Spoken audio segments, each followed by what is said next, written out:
ഈ true copy തിങ്കിൻ്റെ വിശകലനങ്ങൾ നമ്മളെല്ലാവരും എപ്പോഴും വളരെ ശ്രദ്ധയോടെയാണ് കേൾക്കാൻ ശ്രമിക്കാറുള്ളത്. കാരണം കഴിഞ്ഞ 2021 നിയമസഭാ തിരഞ്ഞെടുപ്പിൽ LDFന് തുടർഭരണം ലഭിക്കുമെന്ന് വളരെ കൃത്യമായി പ്രവചിച്ചത് ഈ പറയുന്ന ട്രൂ കോപ്പി തിങ്കായിരുന്നു. ഭരണ തുടർച്ച മാത്രമല്ല, ഇടതുപക്ഷം നേടാൻ പോകുന്ന കൃത്യമായ സീറ്റുകളുടെ എണ്ണം വരെ അന്നവർ അക്കമിട്ട് പ്രവചിച്ചു. അതുകൊണ്ട് തന്നെ അവരുടെ തിരഞ്ഞെടുപ്പ് വിശകലനങ്ങൾ നമുക്ക് പൂർണ്ണമായും വിശ്വസിക്കാം. കൃത്യമായ ഡാറ്റകൾ മുന്നിൽ വച്ചുകൊണ്ടുള്ള ഒരു ശാസ്ത്രീയ വിശകലനം തന്നെയാണ് അവർ എപ്പോഴും നടത്തുന്നത്. ആ കാര്യത്തിൽ നമുക്കാർക്കും ഒരിക്കലും സംശയിക്കേണ്ട ആവശ്യമില്ല. ഇപ്പോൾ ഇതാ 2026 നിയമസഭാ തെരഞ്ഞെടുപ്പുമായി ബന്ധപ്പെട്ടും അവരുടെ ഏറ്റവും പുതിയ ചില വിശകലനങ്ങൾ പുറത്തു വന്നിട്ടുണ്ട്. ഇതിൽ മലപ്പുറം ജില്ലയെ സംബന്ധിച്ചുള്ള അവരുടെ വിലയിരുത്തലുകൾ വളരെ നിർണായകമാണ്. മലപ്പുറം ജില്ലയെ ചൂണ്ടിക്കാട്ടി കേരളത്തിലെ UDFൻ്റെ സാധ്യതകൾ എത്രത്തോളം ഉണ്ട് എന്ന് പരിശോധിച്ചാൽ വരാൻ പോകുന്ന നിയമസഭാ തെരഞ്ഞെടുപ്പിൻ്റെ ചിത്രം നമുക്ക് ഏറെക്കുറെ വ്യക്തമായി മനസ്സിലാക്കാൻ സാധിക്കുകയും ചെയ്യും. ട്രൂ കോപ്പി തിങ്കിൻ്റെ ഡാറ്റകൾ മുന്നോട്ട് വയ്ക്കുന്ന ഒരു വലിയ യാഥാർത്ഥ്യമുണ്ട്. പുറമെ നിന്ന് നോക്കുമ്പോൾ 16 മണ്ഡലങ്ങളുള്ള മലപ്പുറം പച്ചപ്പണിഞ്ഞ UDF കോട്ടയാണെന്ന് ആർക്കും തോന്നും. 13 സീറ്റുകൾ UDFന്, വെറും 3 സീറ്റുകൾ LDFന് എന്ന കണക്ക് പറഞ്ഞ് ലീഗ് കേന്ദ്രങ്ങൾ അഹങ്കരിക്കാറുമുണ്ട്. മലപ്പുറത്ത് ഇത്തവണ അട്ടിമറികൾക്കോ വലിയ വിസ്മയങ്ങൾക്കോ യാതൊരു സാധ്യതയുമില്ലെന്ന് ട്രൂ കോപ്പിയുടെ പാനൽ ചർച്ചയിൽ ചിലർ ചൂണ്ടിക്കാണിക്കുന്നുമുണ്ട്. പക്ഷേ കൃത്യമായ ഡാറ്റകളുടെ അടിസ്ഥാനത്തിൽ ഈ മണ്ഡലങ്ങളെ കീറിമുറിച്ച് പരിശോധിക്കുമ്പോൾ ലീഗ് നേതൃത്വത്തിൻ്റെ ഉറക്കം കെടുത്തുന്ന ചില അടിയൊഴുക്കുകൾ അവിടെ വ്യക്തമായി കാണാം. ഉപരിപ്ലവമായ കണക്കുകൾക്കപ്പുറം മലപ്പുറത്തിൻ്റെ മണ്ണിൽ ഇടതുപക്ഷം നടത്തുന്ന നിശബ്ദമായ ചില സർജിക്കൽ സ്ട്രൈക്കുകളുണ്ട്. സ്വന്തം കോട്ടയ്ക്കുള്ളിൽ കാലി ചോരുന്നതിൻ്റെ ശബ്ദം കേട്ട് ഭയന്നിരിക്കുന്ന UDF നേതൃത്വത്തിൻ്റെ യഥാർത്ഥ ചിത്രം ഈ ഡാറ്റകൾ വെളിപ്പെടുത്തുന്നുണ്ട്. മലപ്പുറം ഒരുങ്ങുന്നത് ചരിത്രം കണ്ട ഏറ്റവും വലിയൊരു രാഷ്ട്രീയ ഭൂകമ്പത്തിനാണോ എന്ന സംശയം അവിടെ ഉയരുന്നുണ്ട്. ഈ പെരിന്തൽമണ്ണ ഓർമ്മയില്ലേ? 2021 നിയമസഭാ തെരഞ്ഞെടുപ്പിൽ വോട്ടെണ്ണൽ കേന്ദ്രത്തിൽ കേരളം മുഴുവൻ ശരിക്കും നെഞ്ചിടിപ്പോടെ നോക്കി നിന്ന മണ്ഡലം. ജയവും തോൽവിയും ഓരോ നിമിഷവും മാറി മറിഞ്ഞതിനൊടുവിൽ ലീഗിൻ്റെ നജീബ് കാന്തപുരം അവിടെ ജയിച്ചു കയറിയപ്പോൾ അദ്ദേഹത്തിന് ലഭിച്ച ഭൂരിപക്ഷം എത്രയാണെന്ന് ഓർമ്മയുണ്ടോ? വെറും 38 വോട്ടുകൾ. കേരള നിയമസഭയിലെ തന്നെ ഏറ്റവും ചെറിയ ഭൂരിപക്ഷമായിരുന്നു അത്. ട്രൂ കോപ്പി തിങ്ക് അവരുടെ വിശകലനത്തിൽ അസന്നിഗ്ധമായി പറയുന്നുണ്ട്, മലപ്പുറത്ത് ഇത്തവണ ഏറ്റവും കടുത്ത പോരാട്ടം നടക്കാൻ പോകുന്നത് പെരിന്തൽമണ്ണയിലാണെന്ന്. ആ 38 വോട്ടുകൾ അന്ന് ഇടതുപക്ഷത്തിൻ്റെ നെഞ്ചിലേറ്റ വലിയൊരു മുറിവായിരുന്നു.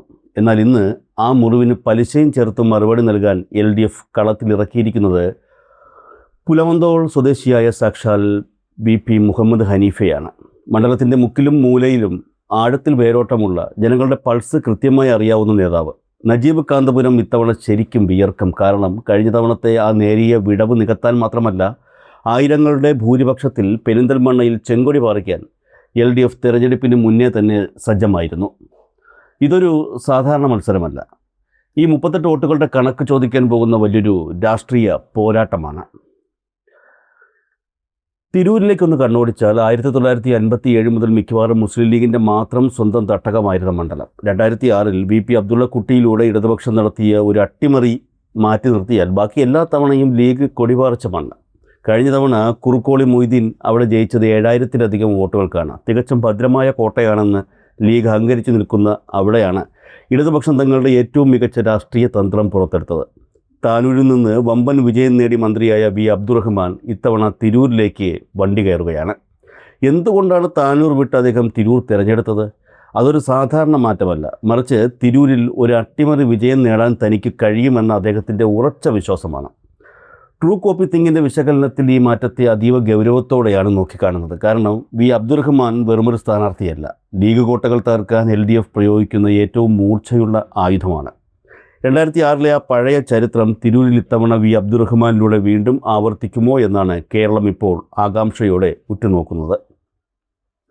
അങ്ങനെയെങ്കിൽ V അബ്ദുറഹ്മാൻ തിരൂരിലേക്ക് പോയപ്പോൾ അദ്ദേഹം തുടർച്ചയായി ജയിച്ച താനൂരിൽ എന്തു സംഭവിക്കും എന്നൊരു ചോദ്യം സ്വാഭാവികമായും ഉയർന്നു വരാം. 1957 സാക്ഷാൽ CH മുഹമ്മദ് കോയയെ ആദ്യമായി MLA ആക്കിയ മണ്ണാണ് താനൂർ. അവിടെയാണ് 2016 LDF ആദ്യമായി ലീഗിനെ ഞെട്ടിച്ചുകൊണ്ട് അട്ടിമറി വിജയം നേടിയത്. പിന്നീട് 2021 യൂത്ത് ലീഗ് നേതാവ് PK ഫിറോസിനെ 985 വോട്ടുകൾക്ക് മലർത്തിയടിച്ച് LDF ആ അട്ടിമറി ആവർത്തിച്ച് തങ്ങളുടെ കരുത്ത് തെളിയിച്ചു. ഇത്തവണ PK നവാസിനെയാണ് ലീഗ് താനൂർ പിടിക്കാൻ കളത്തിലിറക്കിയിരിക്കുന്നത്. LDFന് വേണ്ടി യുവ നേതാവ് മുഹമ്മദ് സമീറും രംഗത്തുണ്ട്. V അബ്ദുറഹ്മാൻ ഇല്ലാത്ത താനൂർ ലീഗ് എളുപ്പം തിരിച്ചു പിടിക്കുമെന്നത് UDFൻ്റെ ഒരു പകൽക്കിനാവ് മാത്രമാണ്. കാരണം താനൂരിലെ മണ്ണിൽ ഇപ്പോൾ ചുവപ്പിൻ്റെ വേരുകൾ വളരെ ആഴത്തിൽ ഇറങ്ങിയിട്ടുണ്ട്. വലിയ അട്ടിമറികൾ ശീലമാക്കിയ താനൂർ ലീഗിനൊരു പേടി സ്വപ്നമായി തന്നെ ഇത്തവണയും തുടരുമെന്ന കാര്യത്തിൽ യാതൊരു സംശയവുമില്ല.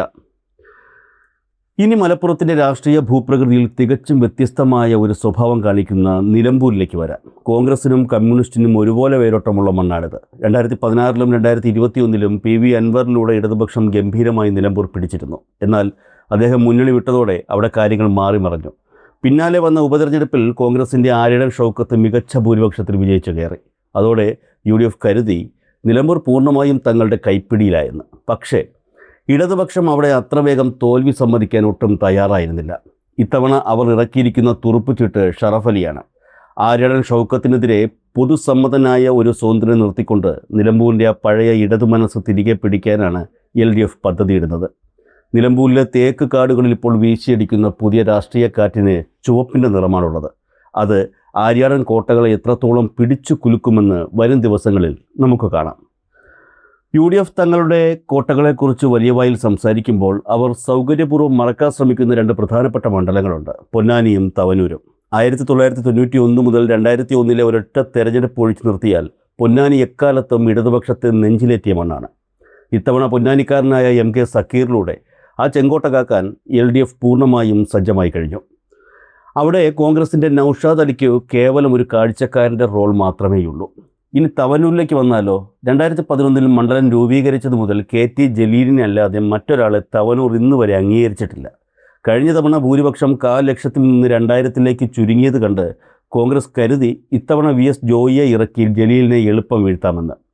ട്രൂ കോപ്പി തിങ്കിൻ്റെ വിശകലനത്തിൽ പോലും ഈ ഭൂരിപക്ഷ കുറവ് UDFന് ഒരു പ്രതീക്ഷ നൽകുന്നുണ്ടെന്ന് സൂചിപ്പിക്കുന്നുണ്ട്. എന്നാൽ KT ജലീൽ എന്ന അതികായകൻ തവനൂരിൽ ഉണ്ടാക്കിയെടുത്ത ശക്തമായ വ്യക്തിബന്ധങ്ങളും അവിടെ കൊണ്ടുവന്ന വികസന പ്രവർത്തനങ്ങളും ആ ഭൂരിപക്ഷ കുറവിനെ കാറ്റിൽ പറത്താൻ പോകുന്നതാണ്. തവനൂർ ഇത്തവണയും ചോപ്പണിഞ്ഞു തന്നെ നിൽക്കുമെന്നതിൽ എതിരാളികൾക്ക് പോലും സംശയമുണ്ടാകില്ല.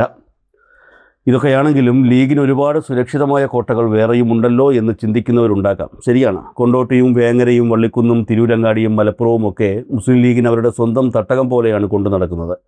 കുഞ്ഞാലിക്കുട്ടിയെ പോലുള്ള മുതിർന്ന നേതാക്കൾ അവിടെ നിന്ന് വലിയ ഭൂരിപക്ഷത്തിൽ ജയിച്ചു കയറുമെന്നതിൽ വലിയ തർക്കങ്ങളില്ല. പക്ഷേ എന്നെന്നും നിലനിൽക്കുന്ന ഒരു കോട്ടയും ചരിത്രത്തിലില്ല. എല്ലാ കോട്ടകളിലും ചില വിള്ളലുകൾ വീഴാൻ തുടങ്ങിയിട്ടുണ്ട് എന്നത് കണ്ടില്ലെന്ന് നടിക്കാനാകില്ല. മംഗളയിലേക്ക് ശ്രദ്ധിച്ചു നോക്കൂ.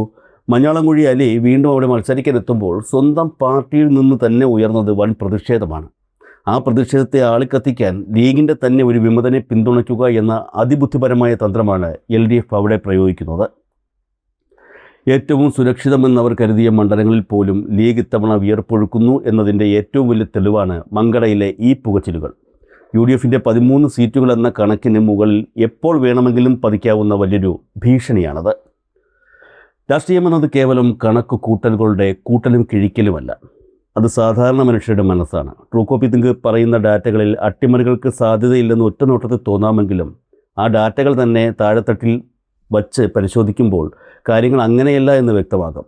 പെരിന്തൽമണ്ണയിലെ 38 വോട്ടുകളുടെ കണക്ക് ചോദിക്കാൻ ഹനീഫ വരുന്നുണ്ട്. തിരൂരിൽ ചരിത്രപരമായ അട്ടിമറി ലക്ഷ്യമാക്കി B. അബ്ദുറഹ്മാൻ പടയൊരുക്കുന്നുണ്ട്.